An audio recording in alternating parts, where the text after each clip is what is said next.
Good evening, everybody, and welcome to the first of a brand new Songwriting Simplified show with me, Jonny Lipsham, on my own from now on. For those of you that are not aware, Songwriting Simplified is now going to be hosted by me on my own on this channel, whilst Jonny takes his well-earned sabbatical. For how long that will be, I don't know, and I don't think he knows either. But one thing is for sure, Jonny definitely needs a well-deserved break from doing his live stream shows. So I'll be taking over Songwriting Simplified right here on this channel for the foreseeable future. And even if Jonny does come back, it's entirely possible that I will be hosting it from now on, and I will be Skyping Jonny in instead of the other way around. So that's how it's going to work for the foreseeable future. So this is what I have planned for how Songwriting Simplified is going to go for the next wee while. I will be doing shows on my own, but I will also be inviting some guests to come and co-host and discuss different subjects and different topics with me. So among those guests, well, I was about to name some, but I can't really name people just yet because, you know, that hasn't really been planned yet. But I've got some great people in mind that I'm going to get lined up over the next few months, and it should be pretty cool. So among them, we'll be talking to some composers, we'll be talking to some folks that write music for games, and also people that do sync licensing as well, because, you know, those are important ways in which you guys can be writing songs and getting your music out there. And I also have other guests on to talk about things that they do in their studios to make music and how they go about songwriting. And we're going to make the show a little bit more topic-based, kind of like we used to a while back. We will discuss, you know, particular periods in music history, perhaps not necessarily diving too far back, but keeping it within the scope of modern music. So, you know, music over the last 120 years. So the 20th century plus, you know, this quarter of the 21st century, and discussing developments in music and, you know, how songwriting has changed over the years, and how technology has driven the music industry, and how we go about writing songs and how we go about composing and that kind of thing, and how technology has helped and that kind of thing. So it's going to be really cool with some different topics, as well as, of course, taking your questions. Your questions are always going to be a big part of the show. That's not going to go away. So the plan is that the show will be split into two parts. So the first part will be the subject or discussion with the co-host, and then the second half will be questions that we take from you guys, and you can field questions to me or to the person that is also hosting with me. So it should be really, really cool, and the fact that we get varied guests on instead of just me and Jonny Guy should be very, very cool. And maybe once in a while we'll get Jonny himself on occasion. So that should be very, very cool. I'm even picking up Jonny's little expressions like very, very cool. I need to stop saying that. But yeah, so that's the plan going forward. So tonight will just be just me, and we will just be taking your questions to get this whole ball rolling. And then going forward over the next few weeks, there'll be different people coming in via Skype, sometimes via Zoom. And I've got some cool things planned for that. So, all right, let's get started. We do actually have 2 questions already. So if you have any other questions about songwriting, composing, arranging, music theory, that kind of thing that we discuss on Songwriting Simplified, then please do get them into the chat. If there is a particular issue that you are facing, or a particular thing that you're struggling with your own composing or your own songwriting, then please do get that in the chat as well. and we'll see what we can do to help you out with those. All right, so without further ado, the first question that comes into the chat will always get pinned to the top of the comments. So if you want your question to be pinned to the top, then get your question in first, basically, which is what Paul Morgan has done. But before we get to that, let us get to who is here. And we have DDD Entertainment here. We've got John Hawk, we've got Paul Morgan, we've got Sean White, and it's Paul with the question, which we'll get to. And we've got Kyle Trujillo, we've got Paparaptor Music as well, and we've got Radio Tuck Frumpet, and we have Billy Morgan as well, and we got Dwayne, who asks another fantastic question, and we got Bobby Booth here as well. Bobby has been a fantastic supporter of everything that both Jonny and I do, and we are incredibly indebted to him.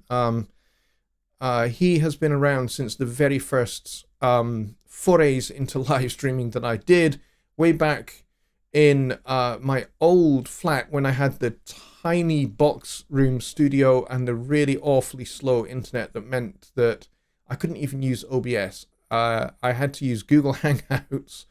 And it was the only way I could do the show, and it was so pixelated and horrible. But Bobby has been there since those days, and I don't think he's ever missed a show. So thank you, Bobby, for all of your support. I really appreciate it. And we got John Lake here as well, which is fantastic. And I think that's it. I think that's all I have so far. So if you are new to the show and you want to get in on the action, but you find that you cannot write in the chat because it doesn't let you, then that will be because you have not subscribed to the channel. If you would like to get involved, then please hit the subscribe button, hit the notification bell, and select all notifications. That way you don't miss a thing. You don't miss any future live streams. You don't miss any of the cool videos that are coming out over the course of this year. And I don't want you to miss a thing. So, hit the notification bell. It doesn't cost you anything. So please do that. That would be awesome. And also by doing so, you will help me march ever closer to 5,000 subscribers, which is the milestone that we are getting very close to now that we are past 4,900. So hopefully in the next few weeks, we'll get to 5,000. And as I have said, when we get to 5,000 subscribers on this channel, we will start doing some giveaways on this channel, courtesy of my good friend Louis at Alps Media, who has agreed to donate some gear that we can give away to people that we pick out at random from the show. So if you know people that you think Sunday Night Live or Songwriting Simplified would really help, then share the link with them. Get them involved, get them subscribed, and once we get past that 5,000, we'll start doing some giveaways of some gear on Sunday nights. That would be very, very cool. All right, there I go with that very, very cool thing again. I need to stop doing it. All right, so let's get to the questions, because we've got two really good ones.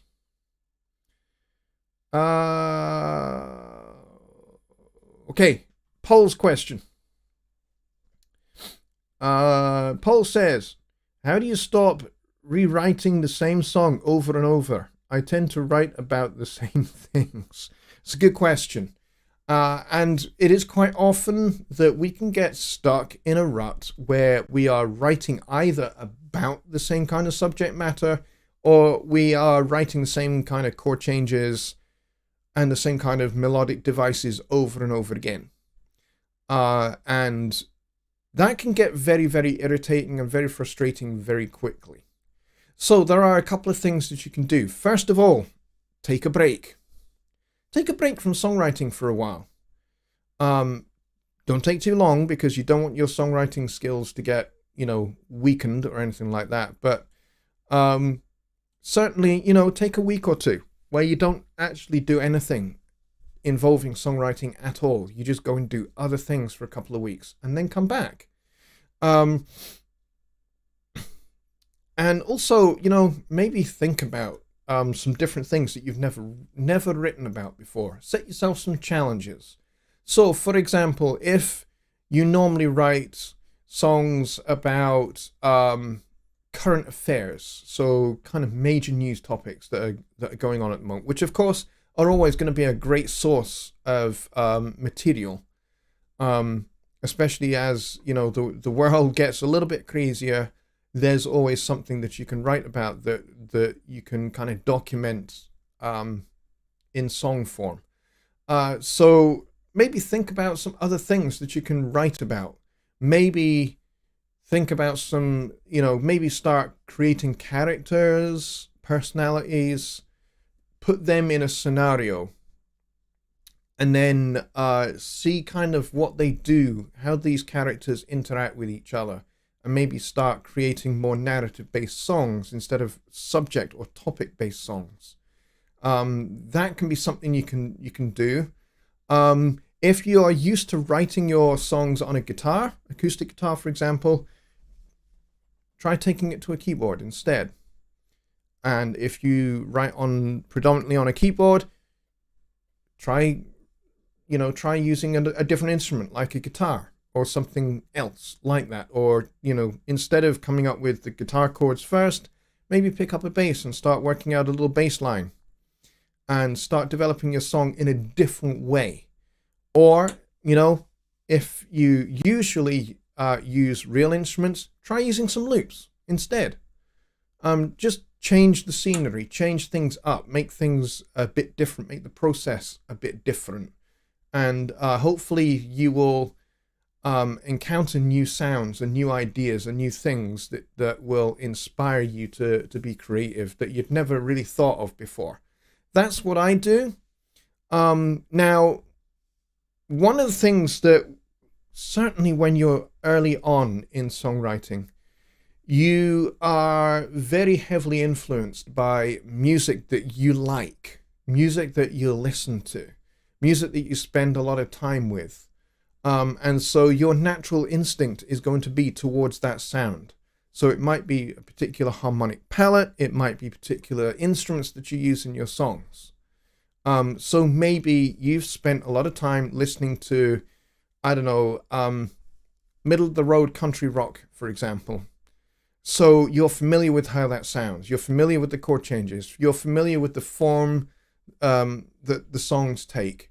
You're familiar with the instrumentation. And so that's what you're going to gravitate to most easily, most obviously. So, a challenge for you could be to try changing that, change the instrumentation.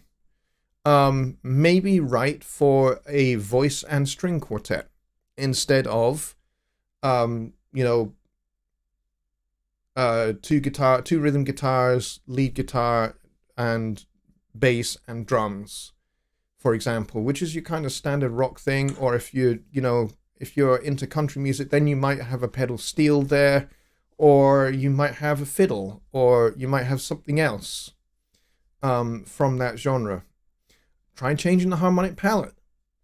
Maybe branch out a little bit away from basic triads and maybe start incorporating some more advanced harmonies, some more advanced chords.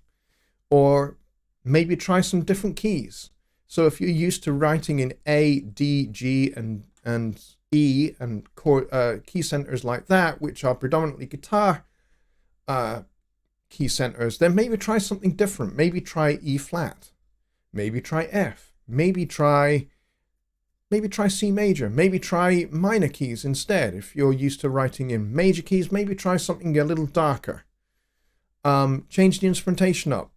Maybe get rid of drums and bass for a song and just have a couple of acoustic guitars and a string quartet or something like that, and create a song that has a completely different sound in that way. So that is one of the ways in which you can, kind of explore different avenues and get yourself out of kind of writing the same kind of song over and over again, which is kind of what you can end up doing if you're kind of stuck in a particular place with your songwriting. So I hope that helps answer that question. It is a very good one. The next question we have here is from Dwayne. It's a really good one, and very, very current. He says, do you think AI created music will be allowed to be played on the radio? It could, couldn't it? I don't see why it wouldn't. AI music is something that I think perhaps frightens me a little bit. Especially what we've been hearing about recently with websites like what's it called? GPT, I think it's called GPT, where you can basically describe what you want the AI to do, and then the AI will kind of come back with the results of what you've asked it to do. So you can say, hey, write me a song about, and then you give it a brief synopsis of what your song's going to be, and you can tell it what key it's going to be in, and ask it for a set of chord changes and the lyrics.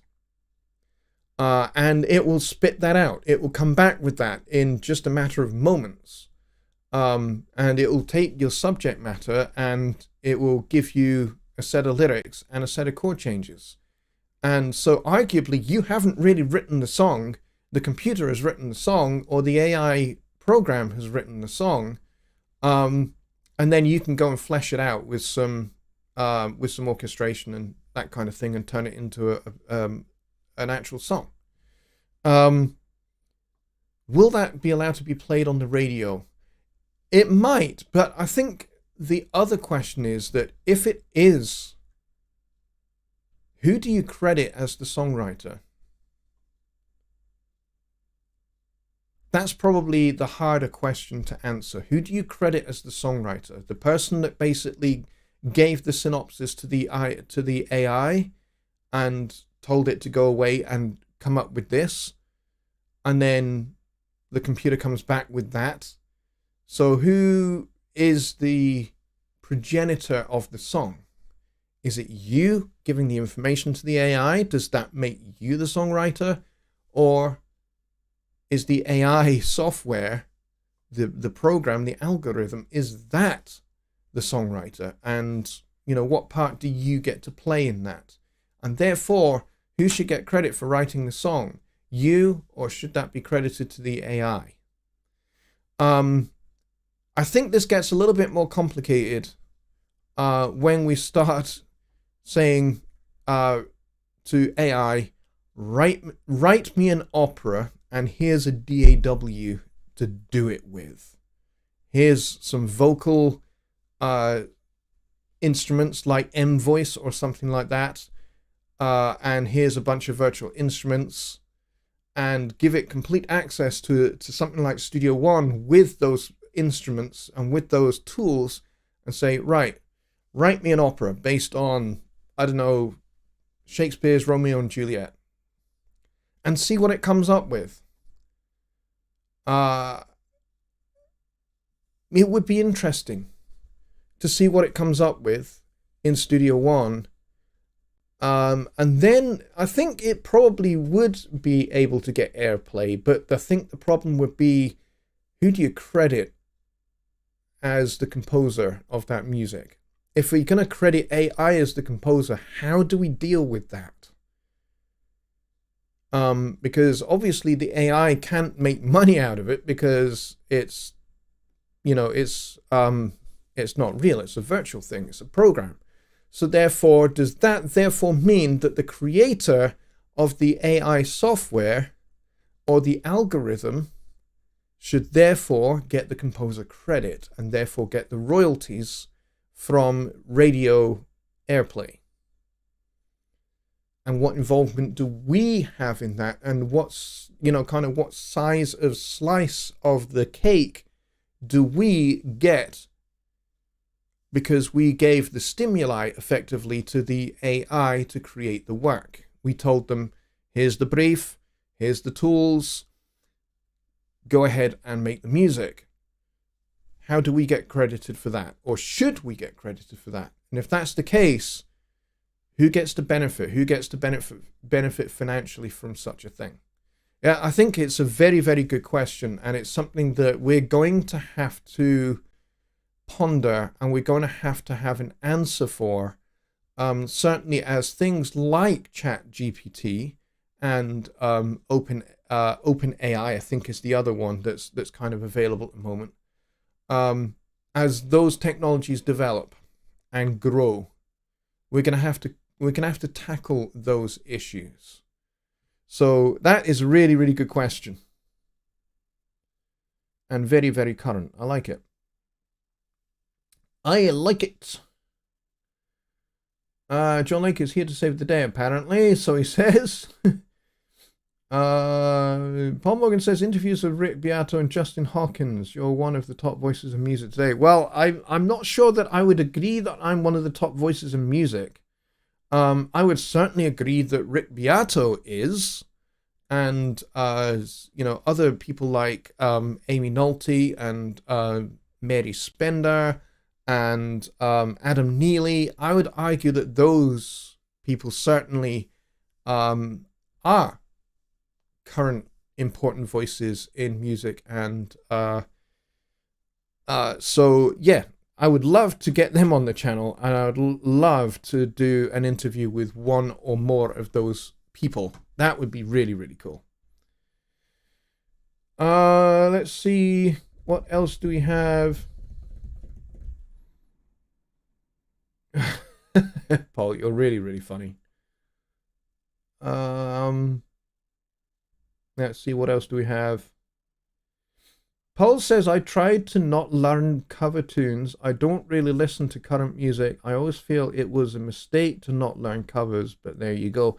Maybe, but I mean, there's something to be said for learning and taking a long, hard look at other songwriters and their music and how they actually were able to, let's take something by Sting, for example. Let's take the song, the Police song, Every Breath You Take, which he wrote for the band,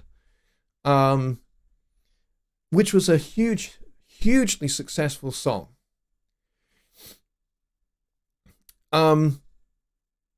There is a lot of value in doing some analysis of that song and looking at the elements that go into making that song, and then trying to figure out what is it about that song that makes it successful, that makes people want to listen and then want to go and buy the record. What is it about that song that is so attractive to a lot of people that made that song such a huge hit? What are the ingredients? What are the elements that particularly make that song such a fantastic song? So something like that is worth exploring. And so I think that's probably the extra dimension to, doing covers. I mean, there are cover bands. There are bands that will do covers of Steely Dan. There are bands that do covers of In Excess. There are bands that do covers of the Beatles. And there are bands that do covers of, just about every popular band that there is. And that's what they do. And that's how they make their living. They play weddings. They play birthday parties. They play bar mitzvahs. They play corporate events, playing those kind of things. And you can make a reasonably good living out of doing that. I know, because I have done that. I played in a blues band, and we played lots of Blues Brothers stuff. We played lots of Muddy Waters. We played lots of B.B. King. We played all of that stuff. And we played every weekend. We played a wedding. And most midweek nights, we played corporate events. And, I could easily make £2,500 per month just doing that. And then combine that, supplement that with instrumental instruction and, lecturing at various colleges and that kind of thing. And you can make a decent living. But how does this help us develop our craft as songwriters? Well, it kind of doesn't really. Just doing covers doesn't really help you get at what makes the song and what makes the band really successful. Doing some analysis of the music, the chord changes, the lyrics, the subject matter, those kind of things, the instrumentation, the arrangement, all of that, taking the song as if it's the engine of a car, like most mechanics do, or most DIY mechanics do. Take the engine out of the car, take it apart, lay all the bits of the engine on the driveway, and look at it, examine it, study it, figure out what is it that makes this bit work with this bit, that makes that bit go, that makes that bit work, and then you put the whole thing back together again. You put the engine back in the car. Inevitably, you find that there are 3 pieces left over that you have no idea where they should go. And so it will be with songs. So it will be with when you take a song apart. You'll go, I'm not sure how these bits fit really, but they did seem to fit before. The important thing is that you will learn a lot about the craft of songwriting from taking a song apart piece by piece and looking at how each piece works within the song and makes it work and makes it successful. You can do that with songs that you know that you like, and you can maybe do some analysis and try and figure out what it is about that song that you like. What makes that song so likable for you? And then you can maybe think in a broader perspective, why is it other people like that song? You could maybe talk to other people and say, hey, what is it about this song that you like? If you find somebody that you know likes this song, say, ask them, hey, what is it about this song that you like? And makes you enjoy listening to the song? What are the aspects, what are the elements of the song that make you want to listen over and over again to this particular song? And you may find that it is common elements that you both share, that you go, yeah, these are the things that really stick out to me, that make this song really go for me.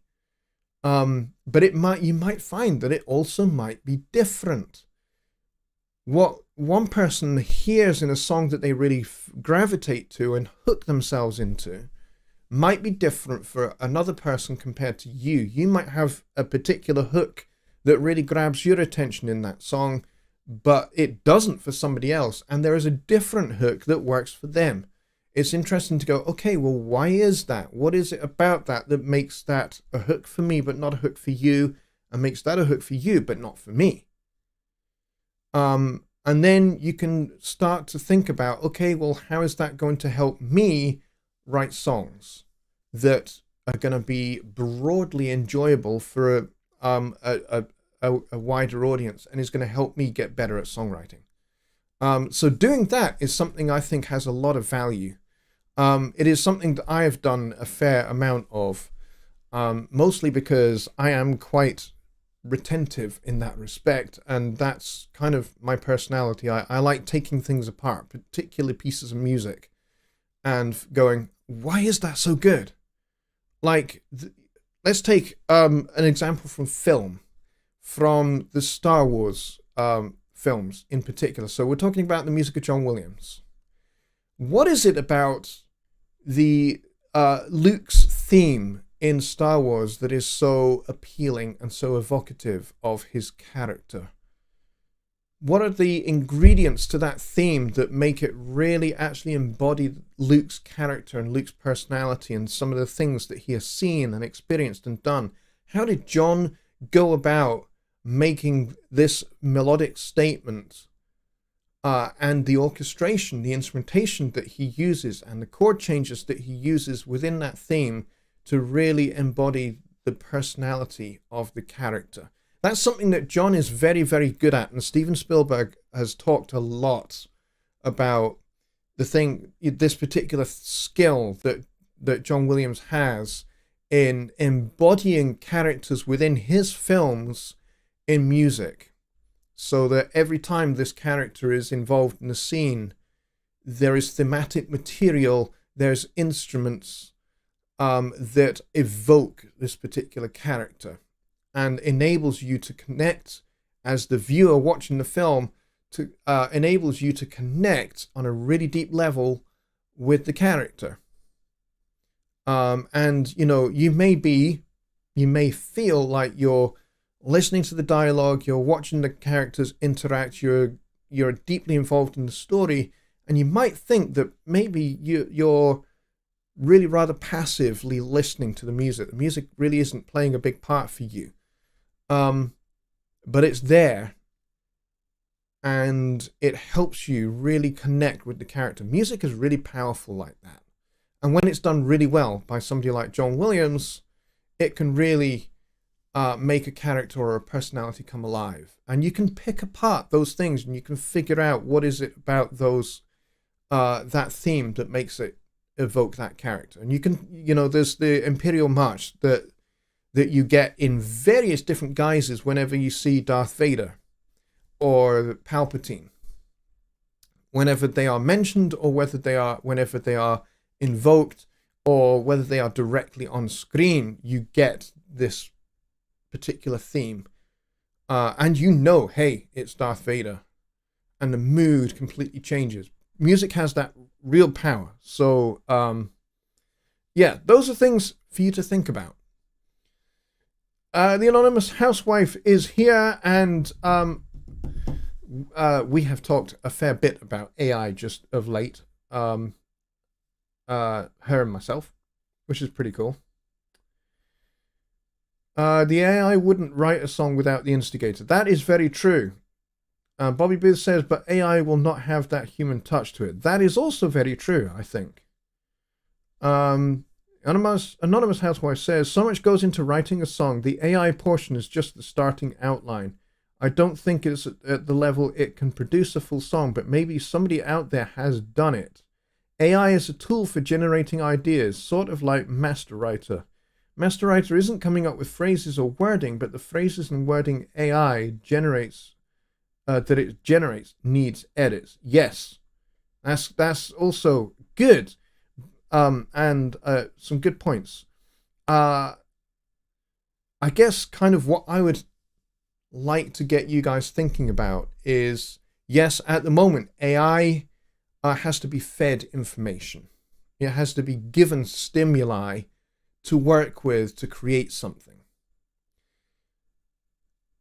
But AI and the way it is going, the direction it is going in, which, by the way, has been predicted by a lot of science fiction writing or science fiction films, what if AI could learn how to just be creative on its own without an outside stimulus, without being fed information from somebody like me or somebody like you? What if AI developed that innate ability that we as humans have to be creative? And how would that steer the future of music and music consumption? I think that's going to be, in a few years' time, an important thing that we will need to discuss. How much leverage, how much rope do we give to AI?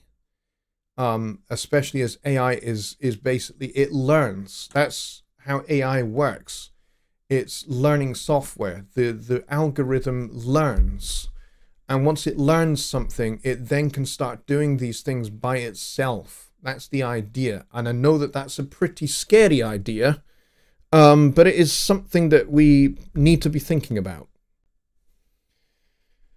Let's see. Old School Funk and Soul is here, and he says, another favorite longtime Studio One third-party instructor on YouTube, channel named Quanta, just put out a video, and he is quitting and about to close out his channel. Yes, I heard about that. Now, what I had heard about Quanta was that he was actually transitioning over to a completely different DAW, and moving away from Presonus altogether, having been associated with Presonus for, I think, probably around about 15 years. But it sounds like, from what you're saying, that they have decided to close out their channel and stop altogether. Which is, yeah, that's pretty sad, because, for quite a long time, we actually had a partnership. Personas had a partnership with them, and we would sponsor some of their work for on their channel, and they would create content for Personas as well for YouTube and for product launches and that kind of thing. So it's a little bit sad that it's kind of gone in that general direction. Paul Morgan says, interesting which artists you pay attention to. Yes, absolutely. Peter Brooks is here. He says, would you like to interview Paul McCartney? Yes, I would. I have no idea how I would be able to get him on the show to interview him, and how willing he would be to be interviewed by somebody that he does not really know at all, to be honest. Now, the interesting thing here is that my mother knows Paul McCartney, and knows him actually quite well, because before the Beatles actually became the Beatles, and they were at the Cavern Club in Liverpool, my mother was on that scene in Liverpool, and she sang backup vocals for the band before they became the Beatles. They were known as the Quarrymen back then, and they were singing kind of soul and R&B and that kind of thing, and early funk. That was the music that they were into at the time. So she knew John and Paul in particular, and George. And this was before Ringo was on the scene, really. This is when Pete Best was drummer of choice for the band at the time. So yeah, she knows them, but I have had no interaction with them at all. But it would be quite nice to interview him and talk to him about songwriting. Let's see. Old School Funk Soul says, analysis is what makes Rick Beato's channel so great. Yes, it really is. And he is extremely thorough. He's extremely knowledgeable, and to a very, very high level. And yes, I would love to get him on the show as well. Let's see, what else do we have?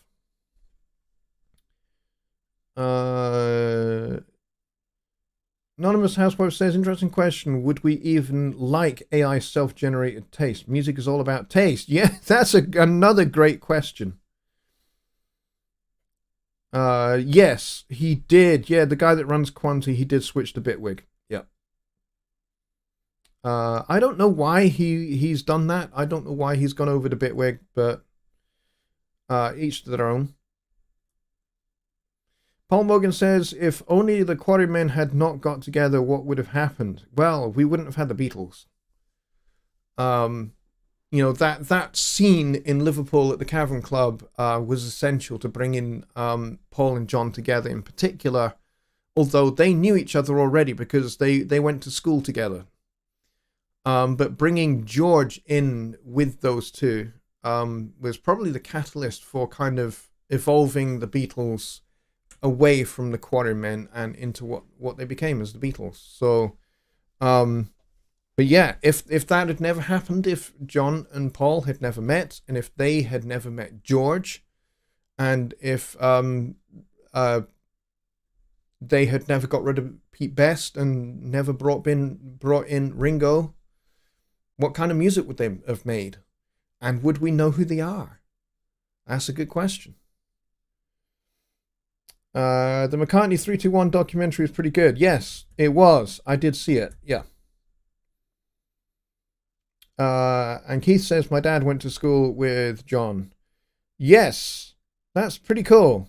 No, my mother did not go to school with Paul or John, but my mother was a singer and a dancer and a comedian, and she worked on the Liverpool scene, and she was there pretty much all the time at the Cavern Club singing backups for different bands. And one of those that she got asked by Paul to come and sing backups with them when they were the Quarrymen. And she was pretty successful at it, but turns out they weren't really looking for a backing singer full time. They were kind of going towards the direction that would become the Fab Four, the Beatles as we know it. So, interesting. All right, we have got 15 minutes left of the show. So, if anyone else has any more questions, get them into the chat, and that would be very, very cool. I would appreciate that. And there's me saying that very, very cool thing again. So we've got about 17 people here and 12 likes. Please hit the like button, folks. If you like what we're talking about tonight, then please do hit that like button. It helps me out a lot. Make sure you're subscribed to the channel if you're not already. If you are already, thank you very much. You guys are awesome. I appreciate it a lot. And as I've said before, if you know people who you think, hey, actually, Songwriting Simplified, Sunday Night Live, they are ideal for this particular person that I know, send them the link to the channel. Say, hey, this happens on Wednesday nights at 6 p.m. Central and on Sundays at 6 p.m. Central. Come along and join in the fun and ask questions. Yeah, let people know. Share the link out to, Facebook groups and Facebook pages that you belong to that are music orientated. Just spread the word. I would appreciate it a lot, and it would be really great if we can push well beyond the 5,000 subs and on in towards 10,000. That would be spectacular. I would love that. I would love to get up to 10,000 and beyond. Unfortunately, you don't get one of those YouTube play buttons for getting to 10,000. They used to give you a play button when you got to 10,000, but they took that away and they go, no, you have to get to 100,000 now, that's a lot of subscribers. And particularly for a channel with this particular niche, it's going to take a long time. I might well be 80 by the time we get to 100,000 subscribers. And I might be the oldest YouTuber by that point. Not sure that that's something I particularly want. Let's see. Dwayne says, I understand another documentary may be in the making about Pete Best. Pete Best is a fantastic drummer, by the way. Terrific drummer, and has actually had a pretty good career of his own. In spite of not ending up being involved with the Beatles. He's still a terrific drummer and has been on the session scene in Manchester, Liverpool, and London for a long time. He's played on film scores. He's had a pretty good career. Is there... Oh, here we go. Paparaptor Music says, is there a common verse length in pop music? Obviously not dominant, but regularly appearing. Well, good question, but it does seem that the most common length of a verse is about 16 bars. Bearing in mind that most popular music has phrasing that is in 4-bar phrases. So, for example, 12-bar blues is 3 4-bar phrases. 4, 8, 12. And so for pop songs, verses tend to be either in a 12-bar, you can have a verse in a 12-bar blues format. It doesn't have to just be a chorus. But yeah, so either 12 or 16 bars seems to be kind of the most common length for a verse, and then a chorus tends to be quite short. Choruses tend to be only about 8 bars long, with maybe a little 4-bar musical interlude at the end to set you up for the next verse. That seems to be kind of like the most common kind of lengths. Everything is done in 4s. Not so in different cultures in the world. Like, for example, music in India doesn't really conform to 4/4 for a start, and doesn't really conform to equal temperament. But it also does not really conform to those even 4-bar phrases that we are used to, which is why sometimes music from India and Africa and,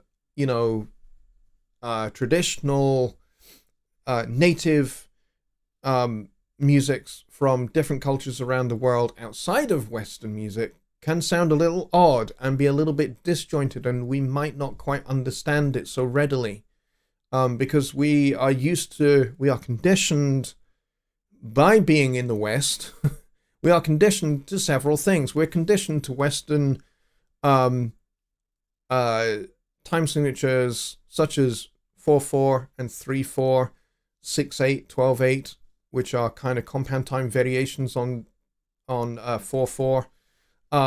But we're also conditioned to feeling, sensing, and being able to instinctively count 4-bar phrases. That's just something that we are kind of conditioned to. So when you have something come in from the outside that has 3-bar phrases or 5-bar phrases, it's a bit weird. But you can use this to your advantage. Because we are so conditioned to 4-bar phrases, if you want to delay and increase the tension before you go into a chorus, you can make your last line of your verse a 5-bar phrase, or you could make you could have it in 4/4 but have a bar of 5, or a 2/4 bar, something like that, something that's kind of just a little bit odd, that maybe adds a bar to your last line that's helped sets up for the chorus, that can just be a little bit unsettling, and that can be a good thing. So maybe use some of those outside influences to your advantage. But yes, 12 and 16 bars tend to be the most common, and then choruses tend to be about 8, or sometimes even shorter than that, maybe just 4 bars. But yeah, so I hope that answers that question. Sean White says, what should an artist consider stylistically when writing background vocals versus lead? That's a great question. And that's going to be dictated by the genre in which you're working. For example, if the music you are writing is kind of in, maybe 1940s or 1950s popular music styles, then the backing vocals are going to be close voiced, kind of almost barbershop style, which is quite hard to write, and is a vocal harmony style all of its own. So think Boogie Woogie Bugle Boy, for example, 1940s massive pop hit, or Mr. Sandman by Lieber and Stoller, which was a hit in the 1950s, that makes use again of close voiced vocal harmonies, where the harmony notes are very close together. Instead of being wide apart, where you have, for example, this would be wide apart harmony. So actually, let's put this on the piano. So that's a C major chord, but the voicing is wide apart. So I've got a big gap between root there and the 5th, and then the 3rd of the chord is way above that. So that would be wide open voicing. Close voicing would be this, where you have root, 3rd, 5, and then maybe put the octave on the top there. But quite often in that barbershop kind of style, you would add in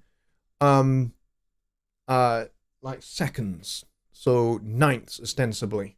But instead of the ninths being on the top, up there, bring that down an octave and tuck it in to the middle of the chord. So you get this, you get those 3 tones there clustered together. And you get that in kind of barbershop harmony. But you'd also get, chords like, a G chord like this. Or like even like this.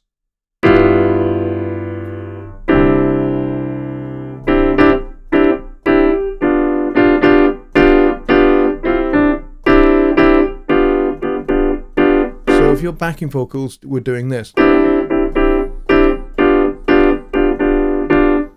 that would be an example of close harmony. Another example of close harmony would be Steely Dan's Chain Lightning, which is all derived from the keyboard part, by the way.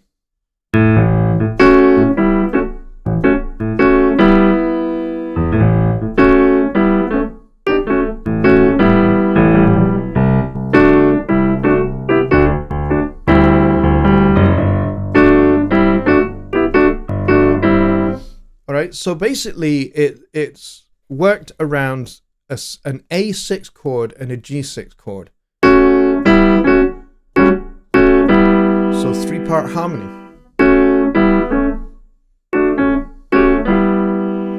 And then you go to a D triad and a C triad. And then you keep that going, changing the bass note to a G. Going again, and then change the bass note to an E, so you got a D with an E in the bass, and then you change that to an E6 chord, so you have root, third, 6, and octave on the top.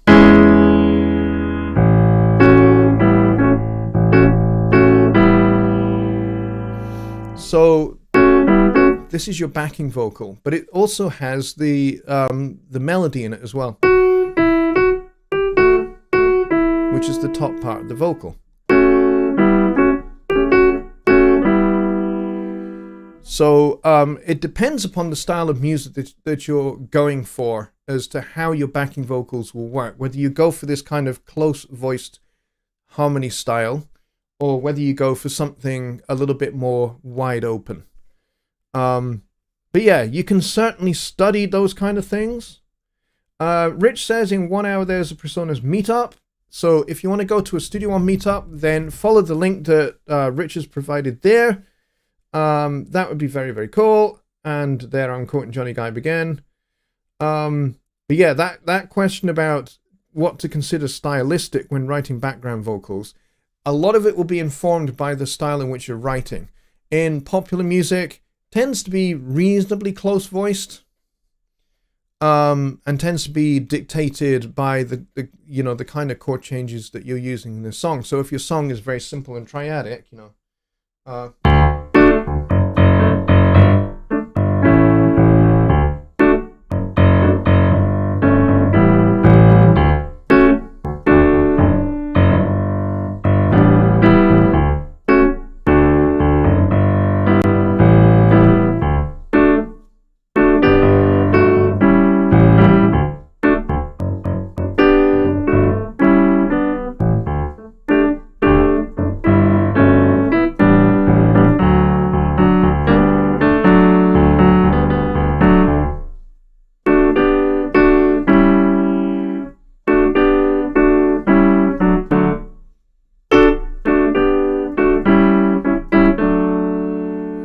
that's all fairly standard 3-part, actually not necessarily barbershop style, but more kind of gospel style. And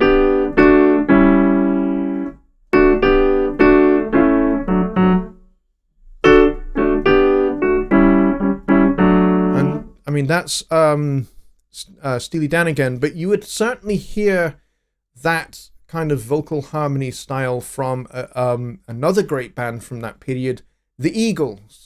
You would certainly hear this style of harmony writing in some of the songs from the Hotel California record, for example. So yeah, backing vocals, close harmony, wide open harmony. Let's see, what else do we have? Modern hip hop is more prose than verse these days and less chorus. Yes, verses tend to be quite lengthy in modern hip hop because the verses are all about telling the story. And so they can be 32 bars long with maybe a repeating 4-bar phrase, which is just like repeated maybe 2 or 3 times for a chorus. Yes, the Cuervo Gold. Exactly right.